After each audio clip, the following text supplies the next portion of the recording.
Hello, this is Jim.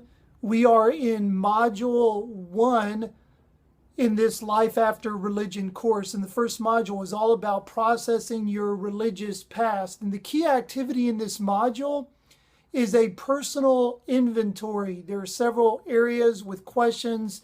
It's a tool to use to begin to process and address the issues that come out of your past involvement in religion. The key idea in this particular module is that making peace is the foundation for moving on. And in the written content for this module, there's a discussion about what making peace with your religious past is and what it isn't. But the critical premise here is that it's necessary to make peace with your religious past in order to truly let it go and to move on. Speaking of moving on, what I would like to do in this short video is share with you 3 mistakes that I find people often make when they're coming out of religion. They're mistakes that I made to some extent, and I see them in other people's lives through the years of doing spiritual direction with people who are shedding religion. It might be a bit unfair to refer to these as mistakes in as much as these are very common, inevitable, and probably necessary things that happen as people kind of begin to get their footing and as they leave religion behind. The first mistake that people often make coming out of religion is they get stuck in the anti-religion quagmire. Instead of making peace with your religious past, what often happens is people they become very angry and bitter about their religious past, and they never address that squarely. They become consumed by it. And there are some characteristics of this. One of them is a constantly communicating all those things that you are against. Right? You know, you're against religion, you're against church, you're against clergy, you're against theology, you're against so many, virtually almost everything perhaps involved in religion. And that tends to be what you're focused on, what you're against, what's wrong with what you came out of. And that is your focus. That's where all your energy goes. And it's sort of it's a volatile sort of energy. Like I said, it can be filled with anger and bitterness and resentment. Sometimes you see it by a person being quite combative in their relationships with others, maybe their family members, maybe friends that they once associated with in their particular religious community on social media, getting involved in a lot of debate and a lot of combative situations, usually a lot of drama and disagreement. And so that's often what happens when a person gets stuck in their anti-religion mindset. And this is understandable. People that have been deeply damaged and hurt and wounded by religion, it's it's quite common that a person would feel angry, and rightfully so, and resentful about what happened through their religious experience. People spend many, many years under the damaging influence of religion. And that's part of the purpose of the personal inventory, to help you sort through that. And I really hope that you make an investment in that inventory. It's not something to sit down and do in 30 minutes or in one sitting. It could take several days to do, and that's fine. This is a self-paced course. There's no hurry to get through it. The important thing is that you do the personal work. So people kind of get stuck in that anti-religion mentality. In fact, after I wrote the first book, Divine Nobodies, I received so many emails from people who expressed their deep hurt and anger, their bitterness and resentment towards religion. And one of the reasons why I wrote the second book, the follow-up book, Wide Open Spaces, is that I knew that I had to move on from that place for myself and begin to explore the alternatives. Okay, if it's not this, if it's not what I learned in church, if it's not the theology I was given, if it's not all those beliefs, mindsets, mentalities, and ideologies that were programmed into my head, then okay, what is it? What are the alternatives to that? What does it look like to really live myself into the alternative? So, a couple other things related to this. There are many ways a person can take a stand against the harm and damage of religion without getting stuck in an anti-religion quagmire. Very common way for a person to take a stand is to personally divest yourself from those religious beliefs and mindsets that were indoctrinated into you.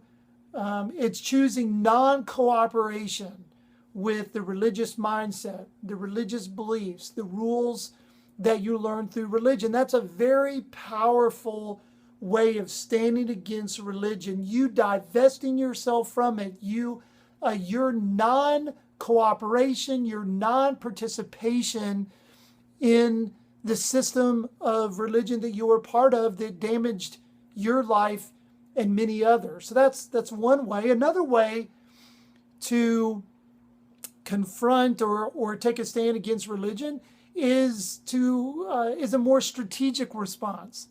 What I mean by that is not just this sort of emotional, reactionary, combative, all this drama that you see sometimes in social media and in relationships when people are arguing through religion, but to be more strategic about it.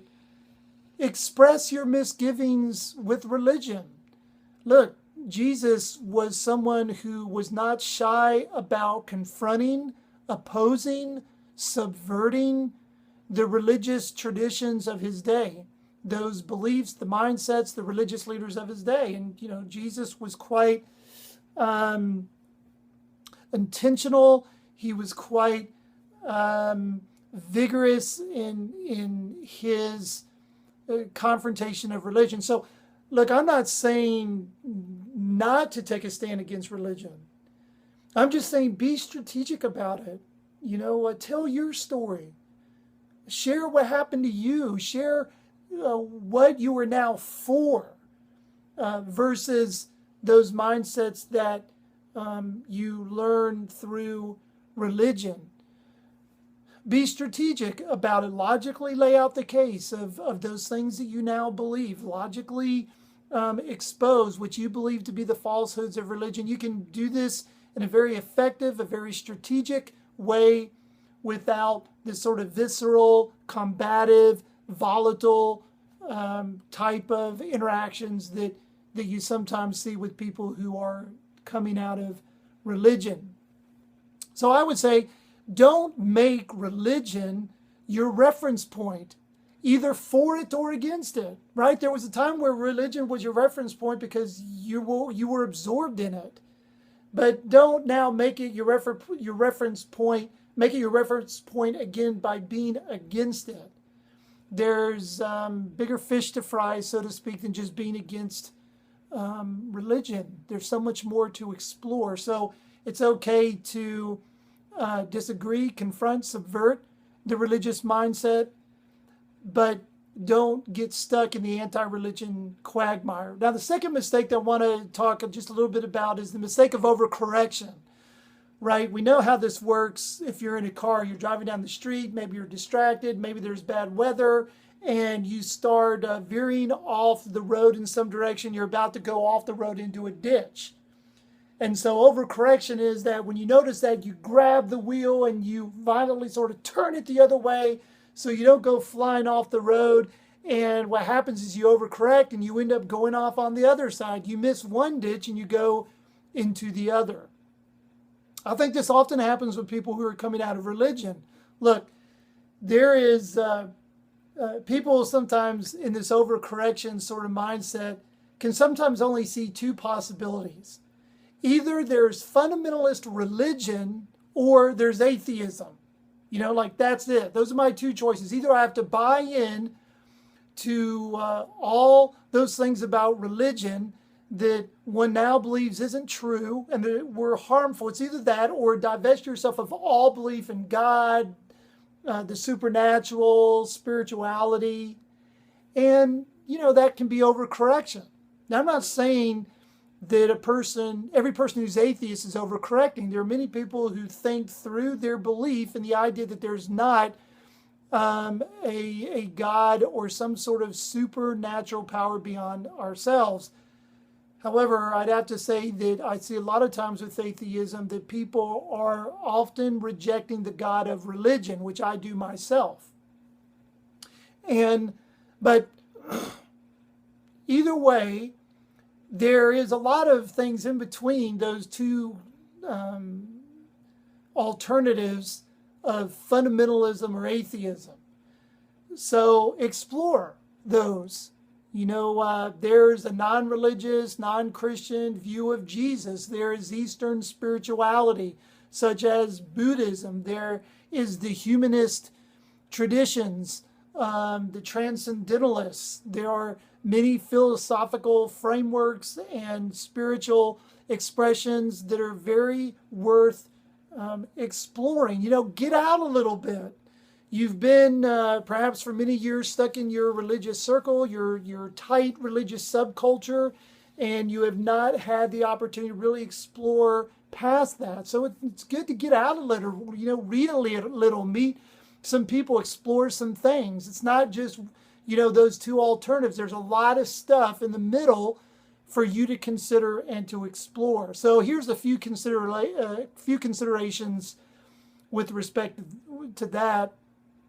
A few other things to consider. The first is as you get out and explore, don't pour concrete over your latest discovery.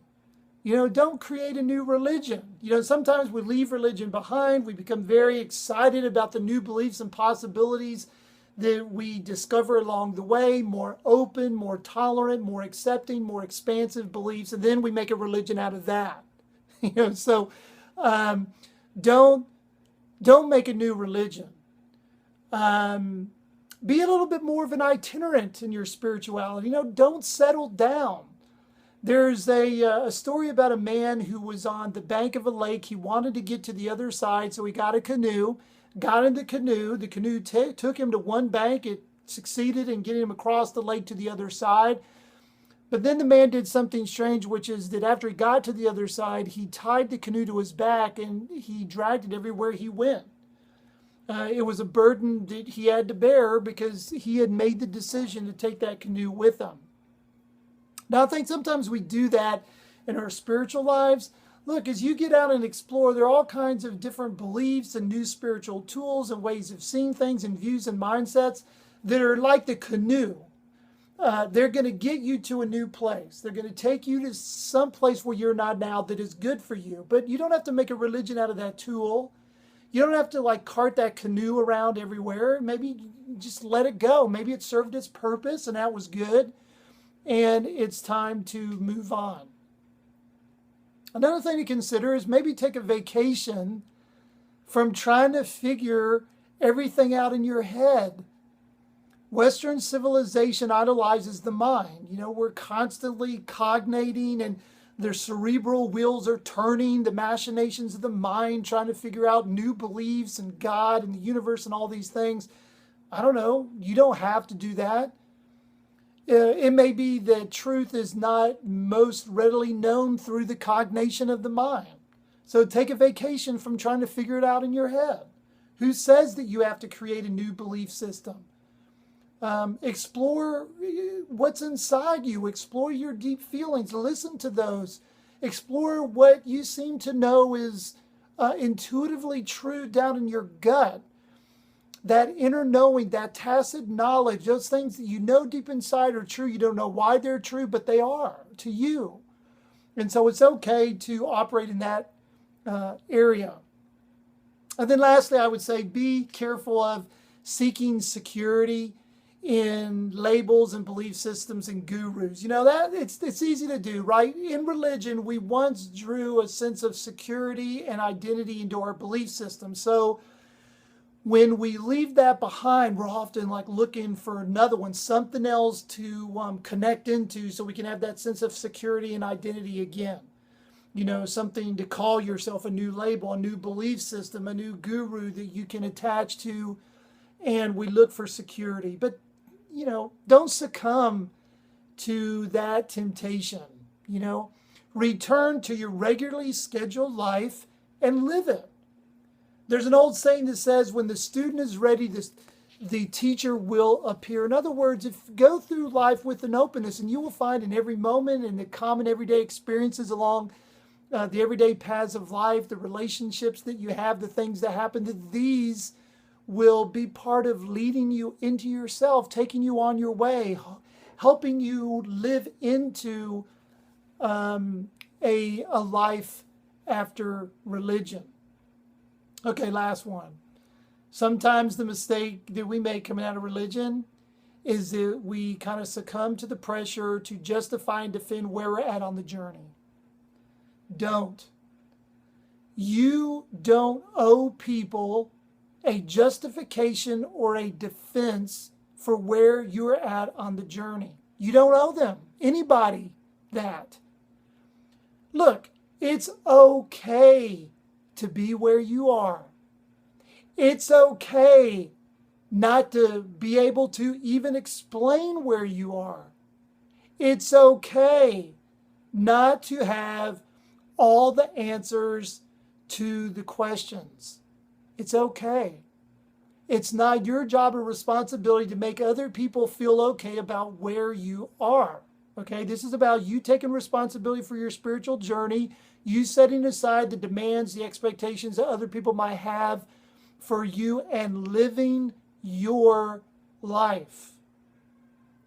Yeah, so instead, maybe find some like-minded people, or people that can accept you for who you are, people who don't need you to have a certain particular belief about something in order to be your friend or to connect with you in life. Find those people, connect with those people. That's one good thing about social media, like a Facebook, is you can often find people who that you can resonate with, that are those kinds of accepting people, like-minded people like yourself.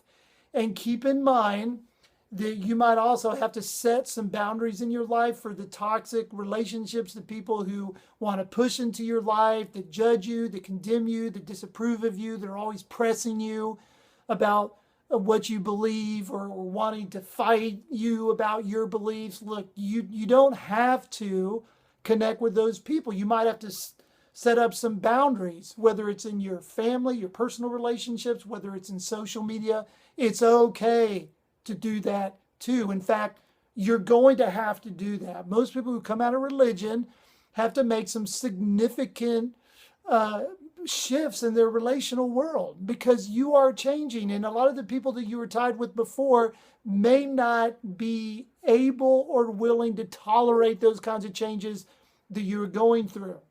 Okay, so those are some things to consider when you're coming out of religion.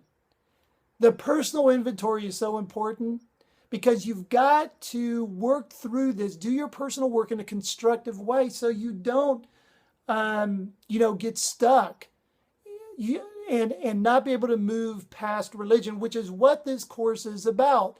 Life after religion. So do the inventory, and then we will continue on with the course in the second module.